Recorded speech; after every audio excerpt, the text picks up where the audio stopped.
In the name of God, the compassionate, the merciful.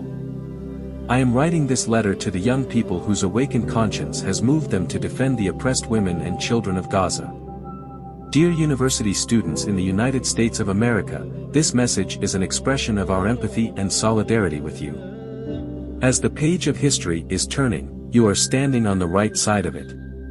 You have now formed a branch of the resistance front and have begun an honorable struggle in the face of your government's ruthless pressure, a government which openly supports the usurper and brutal Zionist regime. The Greater Resistance Front, which shares the same understandings and feelings that you have today, has been engaged in the same struggle for many years in a place far from you.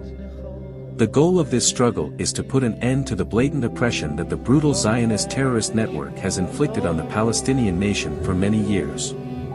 After seizing their country, the Zionist regime has subjected them to the harshest of pressures and tortures.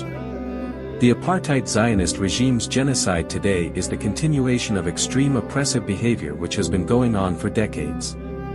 Palestine is an independent land with a long history. It is a nation comprised of Muslims, Christians, and Jews.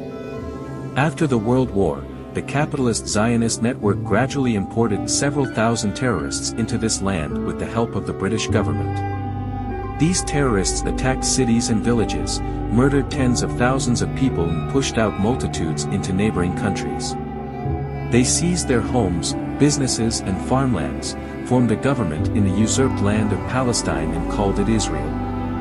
After England's initial help, the United States became the greatest supporter of this usurper regime, ceaselessly providing it with political, economic and military support. In an act of unforgivable recklessness, the United States even opened the way and provided assistance for the regime's production of nuclear weapons.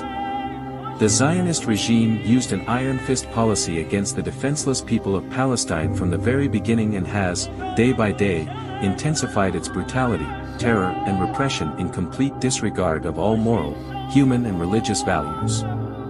The United States government and its allies refuse to even frown upon this state terrorism and ongoing oppression. And today, some remarks by the US government regarding the horrific crimes taking place in Gaza are more hypocritical than real. The resistance front emerged from this dark environment of despair, and the establishment of the government of the Islamic Republic of Iran expanded and fortified it. The global Zionist elite, who owns most US and European media corporations or influences them through funding and bribery, has labeled this courageous, humane resistance movement as terrorism. Can one call a people a terrorist nation for defending themselves on their own land against the crimes of the occupying Zionists? And is helping such a nation and strengthening it an act of terrorism? The oppressive leaders of global hegemony mercilessly distort even the most basic human concepts. They portray the ruthless, terrorist Israeli regime as acting in self-defense, yet they portray the Palestinian resistance which defends its freedom, security and the right to self-determination, as terrorists. I would like to assure you that today the circumstances are changing. A different fate awaits the important region of West Asia. The people's conscience has awakened on a global scale, and the truth is coming to light.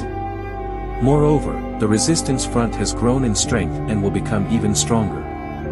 And history is turning a page. Besides you students from dozens of American universities, there have also been uprisings in other countries among academics and the general public.